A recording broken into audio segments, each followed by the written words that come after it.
mean, I hope we can focus on doing better for our veterans and doing better in management of the Department of Defense. There's always room for improvement. I think what we need in that position is not just better, but the best in financial management, because those decisions are life and death decisions affecting the 3.4 million Americans who serve our national security and our national defense and put their lives on the line. I want to talk about financial mismanagement at the two organizations that you headed, which are the only test of your financial management that we have before this committee, the Veterans for Freedom and Concerned Veterans for America. You took over the Veterans for Freedom in 2007. In 2008, you raised $8.7 million, but spent more than $9 million, creating a deficit.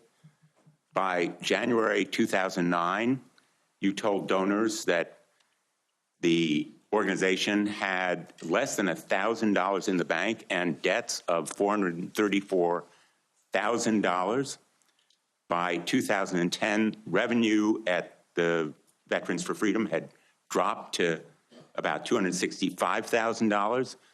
In the next year, it had dropped further to $22,000. You don't dispute these numbers, do you? Senator, I'm extremely proud of the work me and my fellow vets did at Vets for Freedom. A bunch of young vets with no political experience, a small group working hard every single day. We raised donor funds. And we have letters submitted for the record from almost everyone that worked with me every single day, including our chief operating officer, who will attest that every dollar we raised was used intentionally toward the execution of our mission, which is supporting the warfighters, exactly why we're here today, the warfighters in the Iraq surge. There was a campaign in 2008, Senator. It was Barack Obama versus John McCain. Ask you another we believe question, John McCain would be the right person to win, and so we spent the tax more returns from that organization. I'm glad they're for the record. I'm going to ask to be entered into the record, Mr. Chairman. Without objection. These tax returns are yours. They have your signature. And I'm going to ask that members of the committee review them because they're the only documents. I've asked for others. I've asked for the FBI report that would presumably document, it should have documented, this kind of financial mismanagement.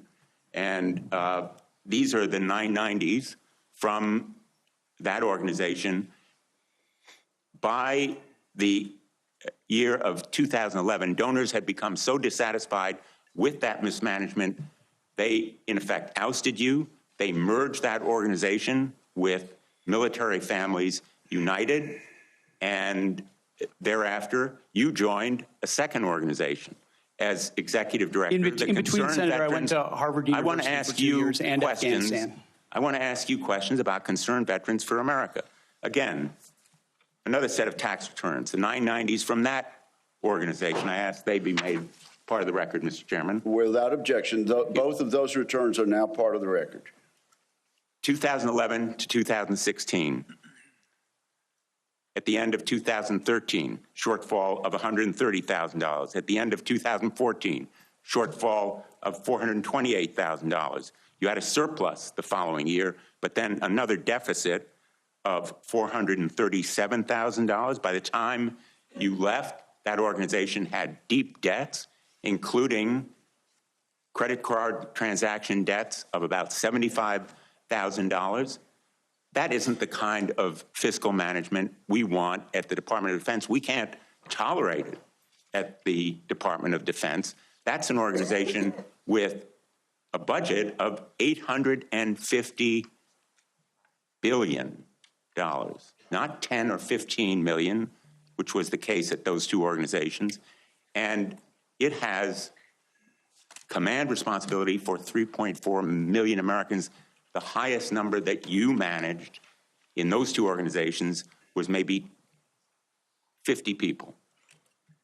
Let me ask you, how many men and women now serve in the United States Army? What is Sen's strength? Senator, I would like an opportunity to respond to Well, the I've asked you a impugning of question. my How many- leadership how of a many men veterans and women organization. Concerned currently Veterans for serve? America, you're on the VA committee, sir, and I appreciate your service there. The VA Accountability Act and the Mission Act were all brainchilds of Concerned Veterans for America. We used our donor money very intentionally and focused to create policy that bettered the lives of veterans. Mr. Hegseth, I'm asking you a very simple question. How many men and women currently serve in the United States Army? Senator, the United States Army, 450,000 on active duty, sir. And how many in the Navy? And the Navy is 425, sir. Well, it's 337 this year. How many in the Marine Corps? 175,000, sir. 172,300.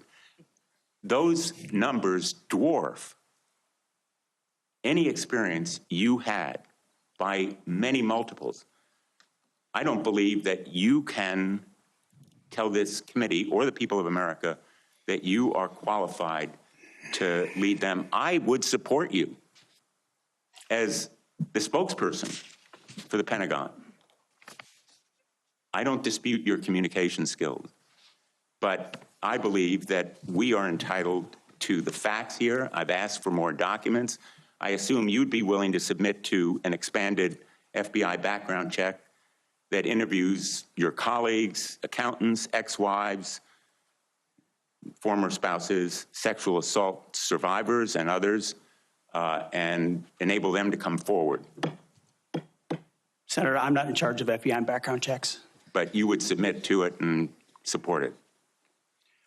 I'm not in charge of FBI background checks. Thank you, Senator Blumenthal. I at this point, want to submit a letter from Captain Wade Zirkle, the founder of Vets for Freedom and the person who hired Pete Hegseth to run the organization.